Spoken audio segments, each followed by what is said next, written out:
नमस्कार साथियों, स्वागत है आप सबका ऑडियो बॉक्स के चैनल में। आज हम झांसी की रानी लक्ष्मीबाई उपन्यास का भाग 5 पढ़ेंगे। चलिए शुरू करते हैं।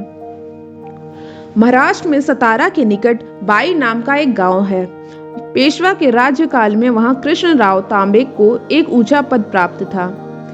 कृष्णराव तांबे का पुत्र बलवंतराव पराक्रमी था। उसको पेशवा की सेना में उच्च पद मिला। बलवंत राव के 2 लड़के हुए, एक मोरोपंत और दूसरा सदाशिव। ये दोनों पूना दरबार के कृपा पात्रों में थे। उस समय पेशवा बाजीराव द्वितीय पूना में रहते थे। सन 1818 में अंग्रेजों ने पेशवाई खत्म करके बाजीराव को 8 लाख रुपया वार्षिक पेंशन और बिठूर की जागीर दी। बाजीराव ब्रह्मावर्त यानी बिठूर चले गए। बाजीराव के निज भाई चिमाजी आपा साहब थे, वे बनारस चले गए। मोरोपंत तांबे पर चिमाजी की बड़ी कृपा थी। मोरोपंत मनुबाई के पिता थे।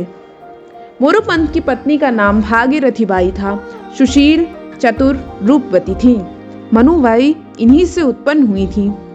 चिमाजी का शरीरांत हो गया। मोरोपंत को अपने कुटुंब के पालन के लिए कोई सहारा काशी में नहीं दिखाई पड़ रहा था।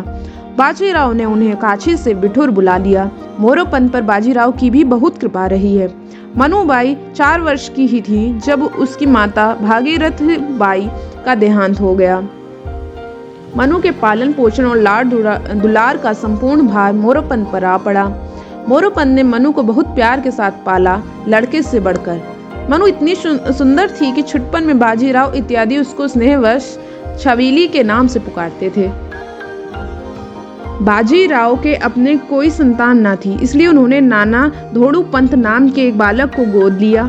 नाना 3 भाई थे, नाना, बाला और राव साहब। बाला उस समय बिठूर में ना था, छोटा सुहोदार राव साहब था। मनु और ये दोनों लड़के साथ खेलते, खाते और पढ़ते थे। मलखम, कुश्ती, तलवार, बंदूक का चलाना, अश्वारोहण, पढ़ना लिखना इत्यादि सब इन तीनों ने छुटपन से साथ साथ सीखा। मनु चपल, हठीली और बहुत पैनी बुद्धि की थी। कम आयु की होने पर भी वह इन हुनरों में उन दोनों बालकों से बहुत आगे निकल गई।